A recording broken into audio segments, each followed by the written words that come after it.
America bombs a terrorist group that has disrupted the global economy. That's the headline, but the backstory here matters. I'm Jenna, and this is Smarter News.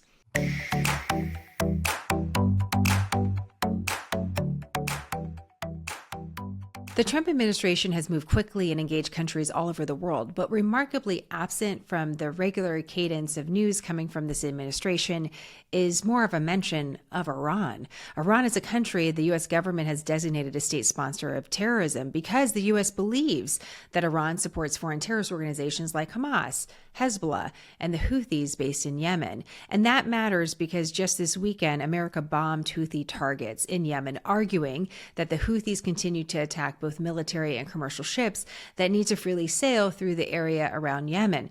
Now, the Houthis have done this since the war between Israel and Hamas began in a show of solidarity with Hamas. And the timing of this operation by the United States matters for a few different reasons, particularly because it comes after President Trump reportedly wrote a letter to Iran's supreme leader asking for an opening of dialogue, of negotiations. And the supreme leader publicly rejected this. Keep that in mind, because at the end of the president's announcement this weekend about targeting the Houthis, the Iran-backed group, he said this, quote, "Every shot fired by the Houthis will be looked upon from this point forward as being a shot fired from the weapons and leadership of Iran, and Iran will be held responsible and suffer the consequences. And those consequences will be dire." Now, up until this point, I was curious as to why the administration wasn't more vocal on Iran. And I felt like it was sort of missing from the conversation because so many of our stories connect back to Iran, whether we're talking about Israel and Hamas in Gaza, we're talking about Hezbollah in Lebanon, even when we're talking about Russia or Syria, there's an angle to those stories that include Iran. And so I felt like it was missing from the conversation. So I proactively interviewed one of the leading voices on Iran-U.S. policy, Mark Dubowitz. He's the president of the Foundation for Defense of Democracies, a nonpartisan nonprofit based in Washington, D.C. And this is our conversation. You know, Mark, after so many years of knowing each other, which I don't want to say out loud at this point, because it feels like a long time that we've known each other, talked a lot about what's going on in the Middle East. You've been such a generous resource when it comes to news and analysis. That's been so helpful to me in my reporting career and to so much of my audience. How did you get interested in the Middle East, and how did you first start to get really curious about Iran? First of all, Jenna, great to see you again. Great to be on. I was always curious, even as a kid. I grew up in South Africa, moved to Canada, always a little obsessed with the Middle East. Old enough to remember like the 73 war, the Yom Kippur War. Ended up going to college, part of my college studies in Israel, and then lived in Israel in 1996 during a wave of Iran-backed suicide bombings. My wife just narrowly avoided one of those suicide bombings. So always obsessed with the Middle East and obsessed with Iran because Iran was doing everything they could to literally and figuratively blow up the peace process between Israelis and Palestinians in the 1990s. Came to Washington in 2003 after 9/11 and immediately understood that the real threat in the region was not Iraq or even Afghanistan. The real threat in the region was emanating from the Islamic Republic of Iran. Why was that so obvious to you? I think it was just because of my background. I mean, I understood that, the Ayatollah and the mullahs in Iran, they had an expansionist revolutionary agenda, and the Islamic Republic depended on that expansionism and the support for these terror proxies in the region, right? These proxies like Hezbollah and Hamas and Palestinian Islamic Jihad. And they'd also killed and maimed American soldiers in Iraq and Afghanistan. I mean, they had supported these terror proxies to kill and maim our troops. And that I saw immediately, and obviously that became more apparent during the years of the Iraq War and the war in Afghanistan. And so for me, that was the source of all the problems of the Middle East, and I committed myself not only to stopping the nuclear weapons program in Iran, which would make them even more dangerous, but to really bringing down the Islamic Republic, which is the only guarantee of peace and stability in the Middle East. Is that a possibility now? I think it is. I mean, the regime is very weak after the Israelis have really eviscerated this ring of fire that Khamenei and the IRGC, the Islamic Revolutionary Guard, had built around Israel. And then in April and most particularly in October, Israeli airplanes bombed Iran's and blew up Iran's strategic air defenses, took out its bulk of its ballistic missile production capability. And so the Ayatollah is, in a sense, naked. Not a great image for your listeners, but great opportunity now to marry American and Israeli power with the Iranian people, the majority of whom despise this regime and have been on the streets, millions of them on the streets since 2009, yelling death to the dictator. America, are you with us or are you with the dictator? You know, it's been interesting to watch the first few weeks of this administration because we've talked about a lot of different topics, but we haven't really talked about Iran. And that's one of the reasons why I wanted to talk to you about this, because I noticed in the president's address to Congress, he covered a lot of ground, 90 plus minutes of talking, but he did not mention Iran.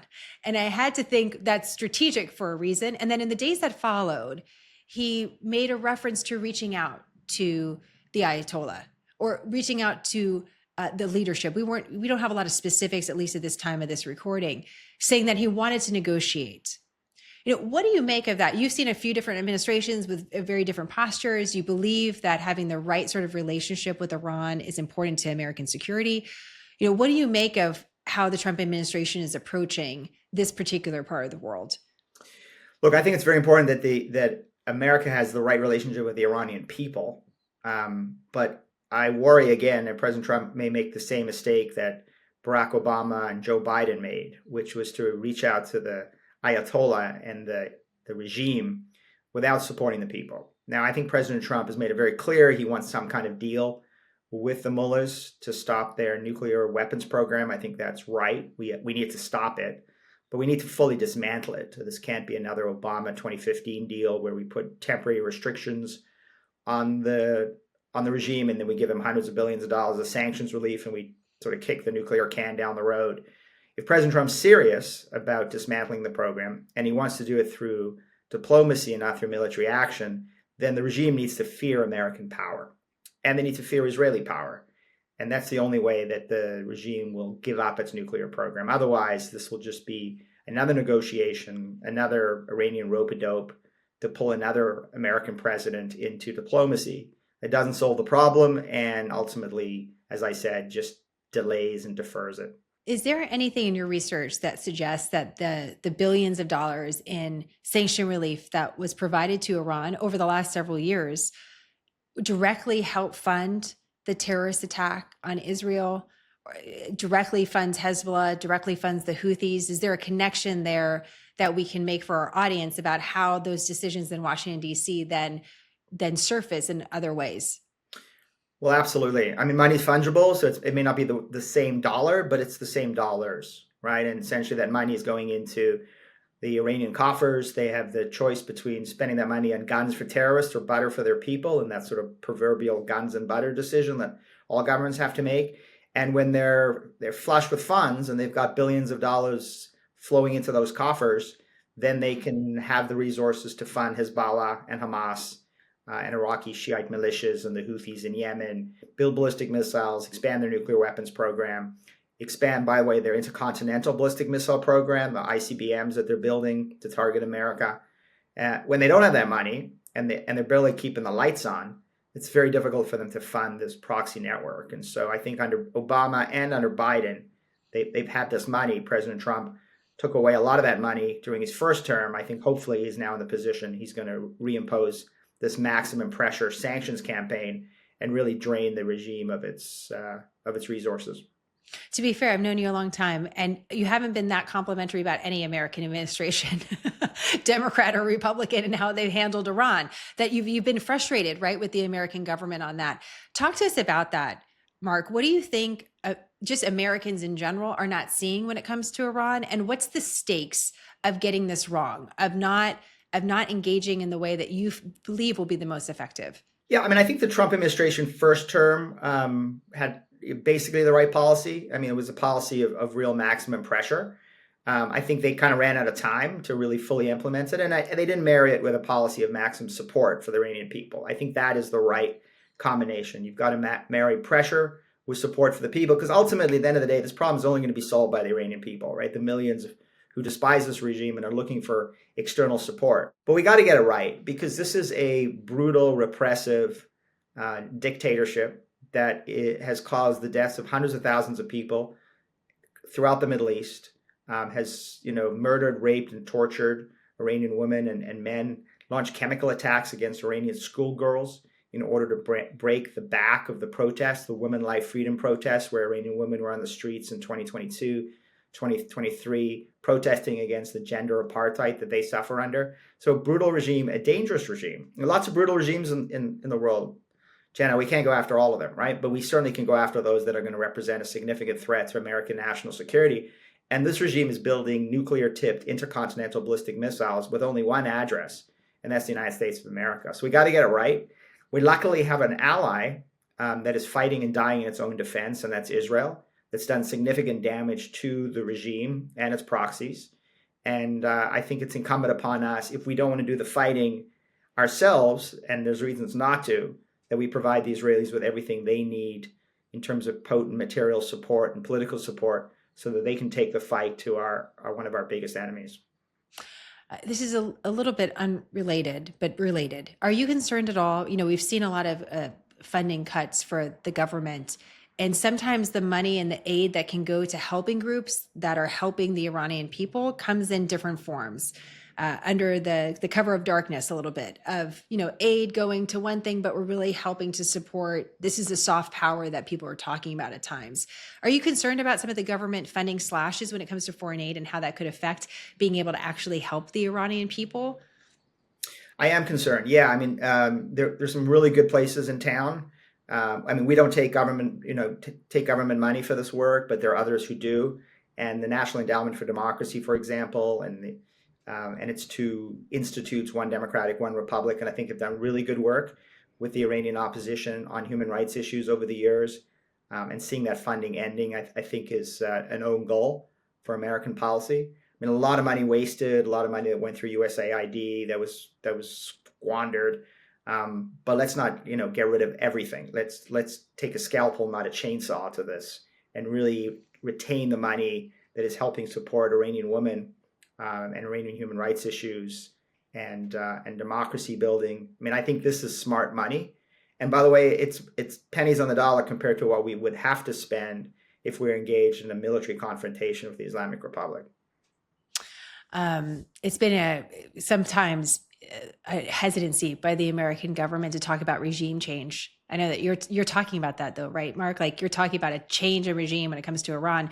Who would lead Iran if the current power structure is not in place? Yeah, Jenna, it's a good point. I mean, I don't use the phrase regime change because when I do, people's brains freeze, right? They think about 500,000 mechanized troops invading Iran. No one's talking about that. No one's talking about Iraq and Afghanistan all over again. People talking about supporting people on the ground in Iran in the way that Ronald Reagan supported anti-Soviet dissidents during the Cold War. I mean, Reagan's brilliance was that he understood that the Soviet Union was ideologically bankrupt, economically bankrupt. The Red Army was stretched around the world. And even though they had thousands of nuclear-tipped missiles and ICBMs already aimed at our cities, Reagan understood that he could put a huge amount of pressure economically on the Soviet Union, put pressure politically, use the bully pulpit, but also support anti-Soviet dissidents who were behind the Iron Curtain, right? In all through the Soviet Union, Václav Havel and Lech Walesa and Natan Sharansky, and Andrei Sakharov,